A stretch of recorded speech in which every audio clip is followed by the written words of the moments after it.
Nah yang dari Indonesia kenapa kecil-kecil dan minimalis, padahal makanan paling banyak, protein paling banyak itu di Indonesia. Kenapa kita kecil-kecil? Itu urusan Allah dan nggak ada masalah. Kita dibikin kecil-kecil karena oleh Allah kita ditempatkan di belahan buminya yang paling indah, namanya Indonesia. Nggak ada bumi seindah tempat kita, nggak ada. Sudah percaya sama saya. Saya ini kalau dalam zaman dulu Ibnu Battuta, saya ini pengembara. Belum seminggu saya keliling negara-negara Cina, dari Jepang keliling, dari Tiongkok keliling saya. Jadi saya hafal, mulai dari Afrika yang paling ujung hafal. Nggak ada tempat seindah kita. Orang Arab itu mau nanam pohon butuh ratusan juta. Kita nanam pohon nggak sengaja.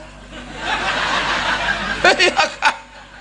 Makanlah kates, telan bijinya, pergilah ke ladang, lah di situ.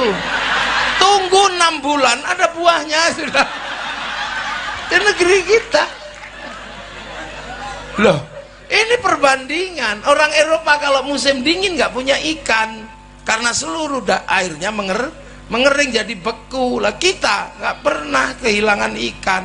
Makanya orang Eropa kalau musim panas mengawetkan ikan namanya sarden. Makanya kita ngapain ikut-ikut makan sarden? Wong setiap hari kita dapat ikan segar dari sungai atau dari laut. Kalau dapat ikan nggak dapat ya kodok-kodok dapat. Itu Indonesia, nggak ada negeri seindah kita. Orang Eropa itu kalau musim dingin nggak makan daging mati, maka susu dikeraskan menjadi keju, dibusukkan menjadi yogurt. Kita ini seumur-umur makan kobes hidup. Mana ada negeri seindah kita. Musim dingin orang Eropa butuh energi yang sangat banyak, minyak yang sangat banyak untuk memanaskan negeri dengan menggunakan listrik. Musim panas mendinginkan negeri dengan listrik. Makanya berebut energi, perang di seluruh negara di dunia didalangi oleh orang-orang Eropa karena mereka berebut energi, butuh AC. Kita nggak butuh, kita nggak panas, nggak dingin, maka teknologinya bukan AC, sarung.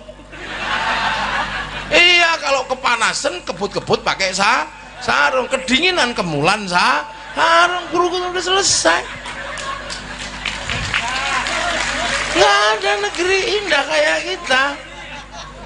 Loh, mana ada negeri seindah negeri kita? Nggak ada.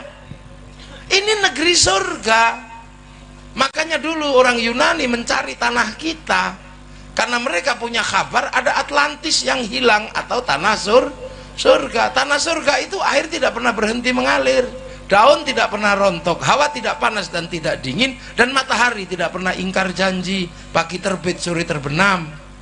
Itu tidak ada di Eropa, kehilangan matahari 4 bulan, daun rontok, palok dingin-dinginnya luar biasa. Maka Bartholomeus melakukan perjalanan mencari tanah surga. 20 tahun dia pulang menemukan kawasan namanya Argir atau Jabadiu. Itulah kawasan yang kemudian oleh orang Yunani mau dijadikan tempat pindah penduduknya. Padahal Yunani sudah negara terbaik, punya Tuhan namanya Zeus. Zeus punya istri namanya Hera. Menikahlah 2 Tuhan laki-laki dan Tuhan perempuan ini. Beranaklah namanya Hercules. Udah punya Plato, punya Socrates, tapi mereka nggak merasa punya surga. Tapi begitu mereka mau pindah gagal karena konflik Kreta sama Sparta. Akhirnya yang mencari tanah surga itu siapa? Orang India, mualim kapalnya Bartholomeus, namanya Kudunga Boyong beserta seluruh keluarganya mencari tanah surga. Terdampar di daerah Maldives atau Maladewa, membuat kerajaan besar namanya Salangkanaya. Rajanya Kudunga. Punya anak, bergeser ke ujung timur Kalimantan mencari tanah surga, mendirikan sebuah kerajaan besar namanya Kutai Kartanegara. Mula Warman punya anak, Dewa Warman bergerak ke ujung kulon, bikin kerajaan besar namanya Salukonegoro. Punya anak namanya Purnawarman, pedalaman Jawa Barat, menjadikan kerajaan Tarumanegara. Punya anak Sinasanaha pindah ke Galuh, bikin kerajaan di daerah Ciamis. Punya anak Sanjaya masuk pedalaman Jawa Tengah, membuat kerajaan namanya Mataram. Dan dari situ pecah 2, separuh Wangsa Sailendra pindah Palembang menguatkan Sriwijaya, separuh Sindok bikin Wangsa Isyana pindah ke timur, bikin Kadiri sama Toho. Kemudian dilanjutkan oleh Wangsa baru dipimpin oleh Kenarok membangun namanya kerajaan Singasari. Singasari mampu menaklukkan 2/3 dunia. Bahkan daerah Korea Selatan ada kampung namanya Kimhae yang buka hutan namanya Surowareng. Nggak mungkin Surowareng itu orang Korea Selatan, itu orang Singasari. Makanya jangan heran di tahun 1222 bangsa ini menjadi bangsa yang bangkit. Sekitar tahun 1300 mampu menaklukkan Mongolia, sebuah negara penakluk Eropa, penakluk Arab, penakluk Cina, masuk ke Nusantara, ditaklukkan oleh orang Nusantara, dipimpin oleh Arya Wiraraja, orang besar yang kemudian bertempat di Sumeneb, Madura. Anak-anak milenial gak boleh lupa ini, bahwa kamu punya bangsa, bukan bangsa kecil. Kalian punya bangsa-bangsa besar, jadi jangan mau diolok-olok. Kita bangsa kecil, kita bangsa besar. Eropa punya bangunan-bangunan besar, Arab punya piramid, kita punya Borobudur. Orang Eropa punya kisah cinta namanya Romeo Juliet. Orang Arab punya kisah cinta Kais dan Laila. Orang Cina punya kisah cinta sampai Engtai. Kita punya kisah cinta Andi-Andi Lumut, Pandi Asmoro Bangun. Kita punya segalanya. Orang sana punya ibu tiri yang kejam namanya Cinderella. Kita punya bawang putih, bawang merah. Sana punya orang kuat namanya Samson, kita punya orang kuat namanya Bandung Bondo. Main-main. Sana silakan punya orang kuat, silakan sana punya binatang bisa ngomong namanya kura-kura ninja, kita punya kancil nyuriti. Timun sama aja, apa bedanya? Bedanya lengkap bangsa ini. Orang Arab silakan punya alat musik namanya terbang, terbuat dari kayu dan kulit.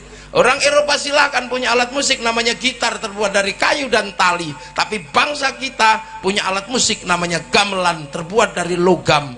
Hanya bangsa yang menguasai ilmu pertambangan yang maju dan penguasaan metalurgi yang mapan mampu membuat alat musik dari logam.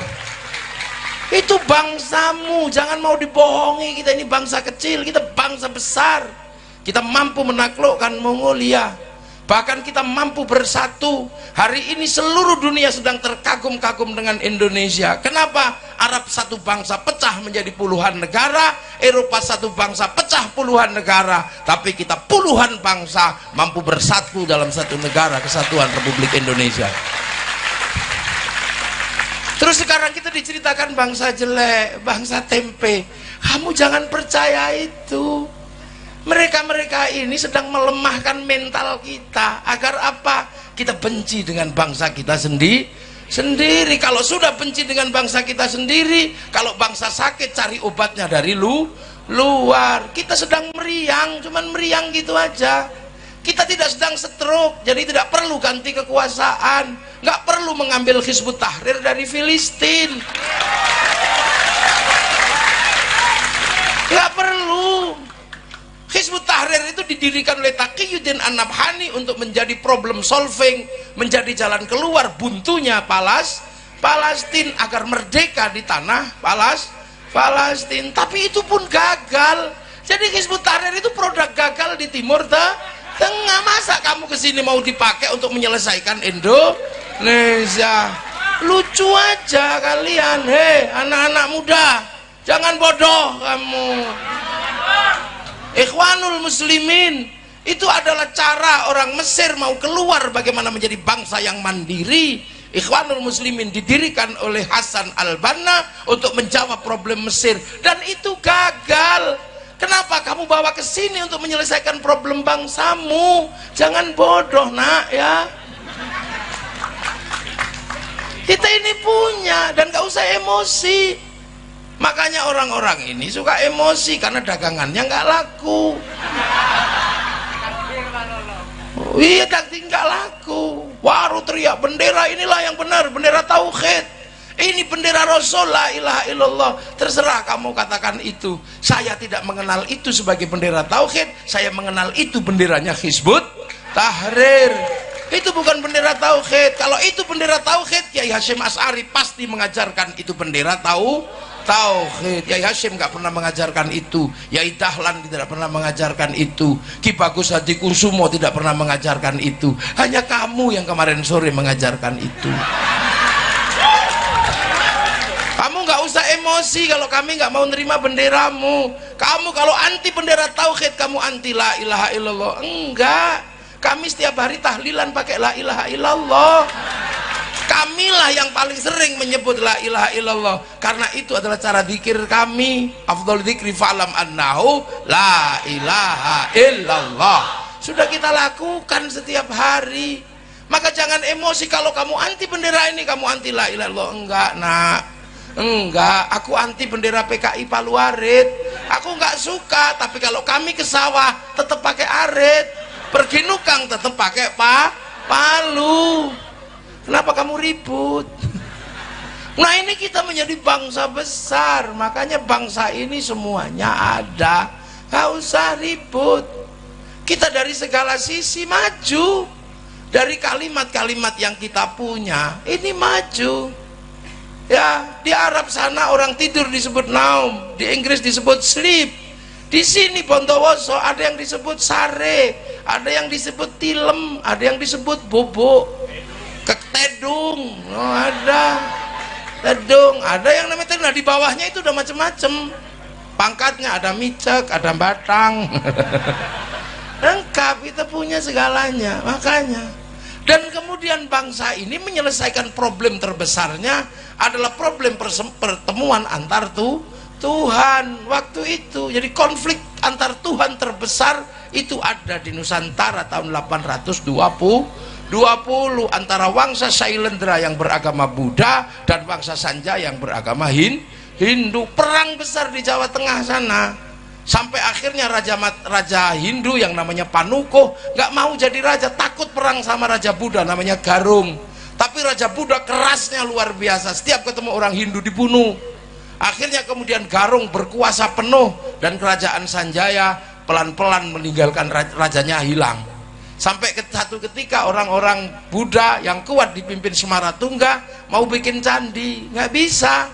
Akhirnya carilah orang Hindu, dapat arsitek namanya Panuko tadi itu, yang gelarnya Resi Guna Dharma. Maka dibangunlah candi Buddha, tapi nuansanya Hindu karena arsiteknya Hindu. Berdirilah Sambara Budura yang kita kenal dengan nama Borobudur. Jadi itu arsiteknya namanya Panuko. Maka jangan ngarang, itu bukan bikinan Nabi Sulaiman, hanya orang iseng aja menceritakan Nabi Sulaiman dari Sulaiman bangun Borobudur. Bukan, Nabi Sulaiman itu bertempat di tempat yang namanya Ardul Muqaddasah. Ardul Muqaddasah itu bukan Sleman, itu tempat saya.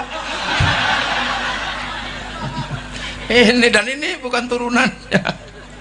Nah kan, Ratu Sabah bukan dari Wonosobo, bukan, itu buatan. Lah akhirnya berdiri candi Buddha, nuansanya Hindu. Tiba-tiba anak Raja Buddha namanya Pramodawardhani jatuh cinta sama orang Hindu si Panuko itu. Terpaksalah dinikahkan antara anak Buddha sama anak Hindu. Maka kemudian kerajaan Buddha dikuasai oleh orang Hindu namanya Panuko, bergelar Rakai Pikatan.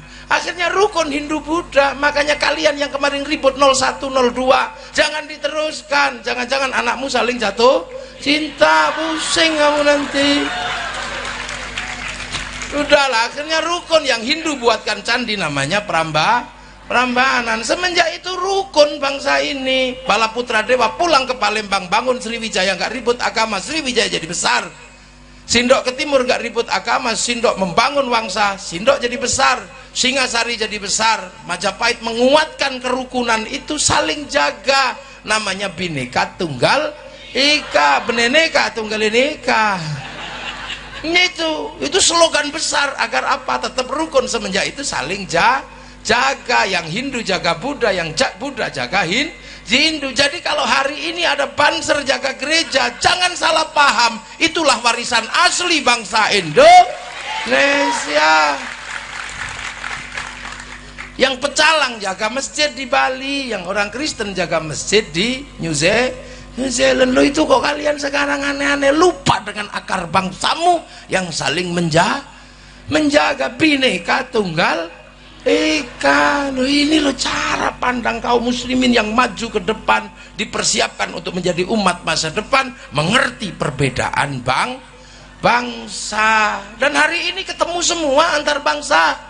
Nggak usah cerewet kamu. Orang Jepang nggak datang ke sini hari ini, tapi make-nya datang. Orang Korea nggak datang tapi Samsungnya datang. Kaum muslimin kalau mau pergi haji pasti cari orang Yahudi. Untuk urusan apa? Naik pesawat. Karena yang bisa bikin pesawat orang Yahudi. Pak Habibie suruh bikin pesawat gak jadi-jadi. Wong namanya tetuko, sing teko ra tuku-tuku, sing tuku ra teko loh. Ibu-ibu kalau mau cantik sekarang cari bedak kemana? Ke Perancis. Parfum dan bedaknya bagus. Kalau bedak Bondowoso nggak mau make karena beras ditumbuk pelonteng semua. Iya, kita setiap hari beli sesuatu butuh bank. Kenapa? Bank mengeluarkan uang. Bank bukan produksi KUD. Uang itu produksi bank. Bank itu puncaknya ada di Bank Devisa New York yang bertempat di Wall Street Amerika, punyanya Rothschild Rockefeller Yahudi yang dipakai untuk membangun bangsa Amerika, mengontrol dunia. Lu sekarang apa? Ayo, ini pengajian, mau bikin pengajian ini menjadi bagus, foto saya di print di belakang sama Pak Bupati. Printer memang buatan Bondowoso, printer buatan Jepang dan buatan Eropa. Hari ini ketemu semua antar bangsa, maka dibekali dari awal. Kita dibekali bahwa manusia ini berbeda bangsa. Laqad khalaqnal insana fi ahsani taqwim. Kita ini ahsani taqwim Indonesia, bangsa Indonesia. Nggak usah kaget ketemu yang lain. Nah, ketemu semua. 20 tahun yang lalu saya mau lihat Afrika, itu saja mesti nunggu flora dan fauna. Kalau nggak ada flora dan fauna, kita nggak lihat Afrika. Seharian kita nunggu TVRI, nanti malam flora dan fauna. Mau lihat Afrika, baru lihat gajah Afrika. Sekarang orang nggak perlu nunggu, yang penting punya handphone. Ini aja nyawamu sekarang. Ini dengan sambil tidur kita bisa pergi ke Afrika, tinggal ngetik kucing Afrika keluar. Kalau mau iseng bokong India keluar di sini. Ini duniamu nak, dunia milenial, dunia yang terlihat tidak butuh siapapun. Maka saya harus mengingatkan kamu bahwa ada masa lalu yang harus kamu ingat, biar kamu tidak menjadi bangsa yang terpisah, jadi manusia yang terpisah dari masa lalu. Makanya anak-anak milenial ini harus dibikinkan jalan menuju ke titik paling awal, dan Islam mengajarkan itu. Agar kamu tidak lupa bahwa dulu kalian adalah satu, dan jangan sampai kaget melihat bangsa berbeda. Kita disuruh tengok Jabal Rahmah. Itulah prinsip dasar santri punya sistem ukhuwah basyariyah, persaudaraan sesama manusia. Orang Eropa nggak diajari itu. Makanya orang Eropa ketika Christopher Columbus terdampar di Afrika, di Tanjung Harapan, kaget melihat orang Afrika hitam gosong. Karena mereka taunya manusia itu ras Arya yang putih. Begitu lihat orang hitam, neraka ini. Karena kitab mereka mengajarkan bahwa orang jahat masuk neraka, dibakar sama Tuhan, tapi nggak boleh mati biar bisa disiksa terus. Makanya begitu lihat orang hitam gosong, oh ini neraka ini. Maka ditembaki sama Christopher Columbus. Untuk apa? Ditembaki untuk membantu pekerjaan Tuhan yang belum selesai. Maka akhirnya seluruh sistem perbudakan itu dari Afrika, diperbudak semua orang Afrika. Manusia dikapalkan untuk menjadi budak ke Eropa. Makanya orang Afrika ada yang dipotong hidungnya, dipotong telinganya untuk menghindari perbudakan. Maka lahirlah sebuah kisah yang sangat mengerikan, namanya Amistad, manusia lambung kapal. Tapi dari kisah yang mengerikan itu lahir keindahan musik, namanya akapela. Musik akapela diadaptasi oleh orang Eropa menjadi musik jazz. Musik jazz menjadi kelangenan orang Eropa, menjadi blues. Dan ketika musik blues dipakai untuk pemberontakan kepada sistem di Eropa, lahirlah musik rock. Yang akhirnya musik rock masuk ke Bondowoso menjadi rock dude. Nah ini punya bangsa. Orang Belanda datang ke Indonesia, lihat orang kecil-kecil, oh ini bukan manusia. Inilah yang asli dari turunan monyet. Maka mereka menceritakan manusia selain ras Arya adalah turunan monyet, namanya Pithecanthropus. Dan Pithecanthropus tertua ada di tanah Jawa menurut Belanda, yaitu Wajakensis dan Soloensis, untuk membenarkan bahwa kalian turunan monyet. Padahal itu tengkorak monyet, bukan tengkorak nenek moyang manusia. Nenek moyang kita ya tetap Nabi Adam. Makanya di Jawa ada panggilan kowe. Kowe itu anak monyet soalnya. Cari aja di terjemahan bahasa Jawa. Nah, orang Madura lagi. Makanya saya kadang kalau dengar bahasa Madura bede. Nah, bede. Tadi saya cerita sama Pak Bupati. Jadi Syekhona Khalil Bangkalan itu terkenal wali. Nah, satu ketika Bupati Bangkalan itu zaman Syekhona Khalil pengen mantu. Nah, nguji kewalian Syekhona Khalil, saya mau mantu. Ini musim hujan, mohon 7 hari 7 malam jangan hujan. Baik, kalau engkau wali pasti bisa lah Syekh. Ya, aku memang wali kata Syekh. Nulis di atas kertas itu, udah ini nanti dilipat terus dipaku di atas pintu. Kertas itu dipaku di atas pintu. Bener-bener 7 hari 7 malam nggak hujan. Akhirnya setelah selesai pesta, bupatinya pengen ngerti ini tulisannya apa kok hebat. Ternyata tulisannya nggak panjang, cuman Bupati Balara Raja.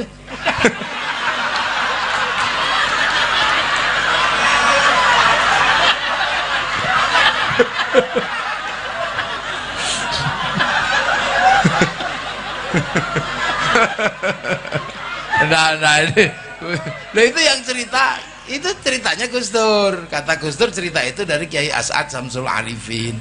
Saya dapatnya dari Pak Dur. udah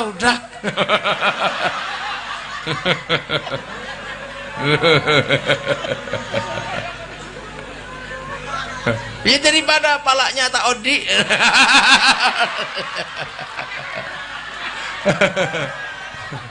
Loh lah ini kan ini bahasa, jadi bahasa itu macam-macam. Islam itu begitu, dihantarkan kepada titik di mana manusia agar mengerti, karena Islam ini agama masa depan, punya bangsa. Itu loh. Dan yang hebat lagi bahwa nenek moyang manusia itu pernah kehilangan jejaknya. Siapa yang menghilangkan jejaknya itu? Yang alam. Runtuh Ka'bah itu pernah runtuh. Dicari sama Nabi Ibrahim beserta anak dan istrinya. Nabi Ibrahim menemukan jejak itu, terus berdoa, Rabbana ini askantu min dzurriyyati biwadin ghairi dzi zar'in 'inda baitikal muharram Rabbana liyuqimus sholata waj'al afidatan minan nasi tahwi ilaihim warzuqhum minats thamarati la'allahum yashkurun. Berdoa. Maka jejak Nabi Ibrahim enggak dihilangkan, namanya maqam Ibrahim. Jejak Nabi Ismail tidak dihilangkan, namanya Khidr Ismail. Jejaknya Siti Hajar diabadikan, namanya Sofa Marwah. Jejaknya Nabi Ibrahim lempar setan, Jamarat Ula Wusto Aqabah. Jadi Islam sangat menghargai jejak masa lalu dan peninggalan orang-orang dahulu.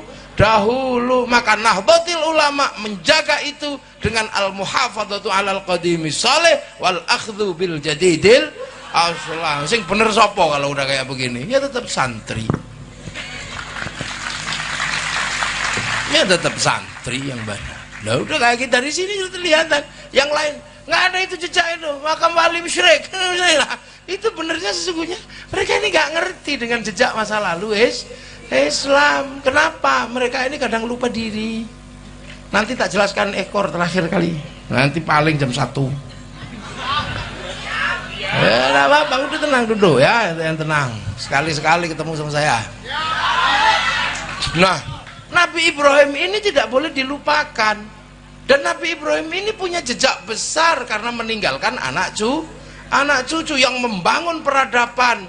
Ada anak cucu Nabi Ibrahim namanya Ishak, punya anak namanya Yakub atau Israel, punya anak 12 namanya Bani Israel. Dari Bani Israel lahir Nabi Musa, melahirkan agama besar Yahudi. Sekarang pusatnya masih ada di Israel, didirikan oleh orang-orang besarnya Yahudi. Kenapa? Karena Taurat menghasilkan orang-orang besar. Nabi Musa menjadi hebat setelah pegang Taurat.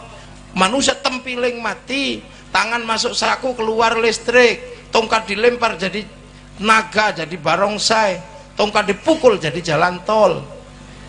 Akhirnya Nabi Musa sangat terkenal punya Taurat. Teman-teman Nabi Musa hebat. Ada namanya Bal'am bin Ba'ura, punya ilmu mindah sesuatu tanpa menyentuh. Makanya kalau si Bal'am itu lewat dan kita membuat macet jalan, dia bisa celing sampean sak kampung pindah Surabaya. Makanya perempuan cantik nggak ada yang berani menghina Bal'am. Celing pindah kamarnya Bal'am. Itu orang bantah-basah cari ilmu itu. Nggak ada, itu sering pindah. Orang sini ngertinya cuma songel aja. Nah, dari itu orang hebat ada namanya Samson yang mampu mengambil apa sesuatu, mengambil kelapa durok itu rontok kuat itu Samson. Ada namanya Musa Samiri mampu mengambil jejak malaikat, tapaknya diambil. Maka kemudian Yahudi punya tarekat-tarekat besar sampai akhirnya punya tarekat besar namanya tarekat Kabbalah. Kitab Taurat diringkas menjadi kitab Talmud. Kalau kita menjadi Majmu' Syarif, Majmu' Latif, sana menjadi Talmud. Dari kitab Talmud lahir tarekat besar namanya Kabbalah. Mursyid-mursyid besarnya di seluruh dunia hadir, hari ini masih hidup. Ada Ben Gurion, Isser Bir dan Isser Harel mampu bangun Israel. Ada William Donovan bikin CIA. Ada namanya Inguswan menjadi kepala divisi perdukunan di Amerika namanya Star Wars. Dibuka tahun 75, ditutup tahun 95. Sekarang dia pensiun, membuat sekolahan sihir di Amerika namanya Brotherhood of Snake. Itulah yang menginspirasi J.K. Rowling menulis sebuah cerita tentang sihir namanya Harry Potter. Murid-muridnya tersebar di seluruh dunia hari ini. Bahkan salah satu muridnya menjadi orang yang paling kita cintai. Siapa? Lionel Messi, pemain sepak bola. Lo kan kamu nggak ngerti. Ini kan kamu juga nggak tahu, ini anak milenial yang gagah, tapi nggak ngerti yang begini-begini. Dari tradisi Bani Israel lahir Nabi Isa punya kitab Injil. Begitu punya Injil, Nabi Musa hebat, mukanya orang buta dipegang melek, orang mati, weh itu bangun. Makanya orang-orang Nasrani pinter bikin rumah sakit karena Nabi Isa dulu tabib. Setelah itu melahirkan ajaran-ajaran besar belakangan. Ada tarekat-tarekat, ada namanya Iluminasi, macam-macam. Ada kekuatan besar sekarang di Vatikan. Pemimpinnya namanya Paus. Terus kerajaan Tuhan namanya kardinal di mana-mana. Sekarang di Indonesia ada pemimpinnya namanya Romo, tempat ibadahnya namanya gereja. Itu adalah Bani Israel sisi sana. Tapi Nabi Ibrahim juga punya putra namanya Nabi Ismail melahirkan generasi besar namanya Rasulullah Shallallahu Alaihi Wasallam. Lah kita sekarang ketemu. Nah kalau ketemu bagaimana? Kamu kelahi lagi? Tidak. Allah sudah menyelesaikan problem antara Bani Israel sama kita. Diselesaikan oleh kapan? Rasulullah ketika Isra Mi'raj. Satu kiblatnya kembali kepada Masjidil Aqsa, kita kepada Masjidil Haram, minal Masjidil Haram ilal Masjidil Aqsa. Maka jangan ribut, sana kiblatnya sana, kita di sini. Makanya kalau sekarang di Filistin ribut Yahudi, Nasrani dan Islam, itu pantas karena rebutan tinggalan nenek moyang. Siapapun yang berebutan sawah pasti saudara. Kalau pematangnya baru tetangga. Jadi Palestina itu punya 3 agama. Jadi kalau ribut di sana nggak usah ribut. Wah itu hancurkan Pak. Ya kalau sekarang di sana yang menang ya yang pinter. Nah berhubung sekarang yang pinter Yahudi, ya Yahudi yang menang. Lah kok bisa? Lah Yahudi sudah mikir rembulan, kamu malah ribut celana cingkrang. Kan kejauh mundurnya. Yang sana sudah berpikir tentang nuklir, kamu kembali berkuda dan memanah. Yang di sana sudah memikirkan bagaimana sistem perdagangan dunia, kamu masih ribut urusan jenggot. Ini kan susah. Sana sudah menjelajah, ketemu dengan umat seluruh dunia. Bahkan mereka masuk ke semua negara. Kalaupun orangnya tidak datang, pesawatnya datang, sistem finansialnya datang. Sementara kalian masih membahas masuk gereja kafir, kan aneh. Kamu mundur. Kamu masih ribut orang bawa tumpeng ke gereja musyrik. Lah kan kamu aneh. Mundur jangan kejauhan nak. Mundur itu dikit aja, jangan jauh-jauh. Kalau kamu katakan orang masuk gereja itu kafir, kasihan kaum muslimin yang jadi cleaning service di gereja. Sudah bukan waktunya. Habib Umar bin Hafid biasa mengucapkan selamat Natal di gereja sana. Padahal setiap hari perang. Kamu kurang yakin dengan kealiman Habib Umar bin Hafid. Kamu masih kurang yakin dengan kemuliaan beliau. Beliau ke gereja, kadang kalau waktu sholat masih di gereja, beliau sholat mengambil tempat di sudut gereja. Kok kamu masuk gereja aja kok kafir? Kamu maunya apa? Apakah kamu mau bangsamu ini semakin mundur, agamamu semakin terpuruk? Ini eranya era perbankan, jangan mundur mengharamkan bank. Kasihan umat mati tidak punya jaminan kehidupan untuk bangun industri. Jangan. Tapi itu tidak terjadi di kalangan santri tetap maju. Sesuatu yang sudah dilewatkan oleh para masa lalu menjadi pengingat, dan kita akan terus bergerak ke masa depan. Yang lain mundur bakas jenggot, kita sudah tidak ribut masalah jenggot. Yang lain masih membahas celana cingkrang, kita sudah tidak ribut masalah celana cingkrang. Yang lain masih ribut tentang bunga bank, kita udah nggak ribut karena kaum muslimin nggak bisa pisah dari bank. Kenapa? Pergi haji pakai bank, baca Quran butuh bank, karena percetakan Quran utang bank dulu sebelum dibeli sama negara. Nah, kalau kamu nggak suka bunga bank, ya jangan diambil bunganya kalau kamu nggak yakin. Tapi jangan kau haramkan bank, karena bank dibutuhkan oleh kehidupan manusia baru. Ibarat kamu punya istri, kalau cuma mulutnya yang cerewet, ya mulutnya jangan dipakai. Tapi pipinya kan nggak apa-apa. Bokongnya kan masih bisa. Ya Allah, dan itu nggak boleh terjadi dengan santri. Nah itu makanya kalau ketemu bagaimana, sudah diselesaikan. Minal masjidil haram, minal masjidil aqsa. Kalau kemudian berhubungan tidak bisa dipisahkan, saling berbagi, saling apa, ya sudah. Ketika naik ke langit, Allah cuma mengajarkan apa? Kama barok ta'ala Sayyidina Ibrahim wa ala ali Sayyidina Ibrahim. Saling mendoakan antara Ali Muhammad dan Ali Ibrahim. Lu gitu aja kok susah. Itulah maka Gus Dur tidak pernah ragu ketika berkunjung ke Israel untuk membicarakan bagaimana nasib Indonesia dalam kancah pertarungan nasional. Gitu aja kok susah kamu. Masuk gereja kafir, lihat film Korea kafir. Kamu kalaupun kalah cantik dengan artis Korea, kalah ganteng, jangan mengkafirkan nonton film Korea. Kamu kafirkan film Korea, kamu pakai Samsung, juga produk Korea. Pak Bupati, Kiai kalau mau bangun jalan pakai teknologi pembangunan jalan Korea, bisa dul ya. Nah itu loh makanya Kiai ulama tidak mudah mengeluarkan hukum kafir, musyrik. Enggak, biasa aja, mikirnya jernih. Karena apa? Ulama punya tanggung jawab ke keumatan. Yang suka kufar kafir biasanya umatnya itu subscribe.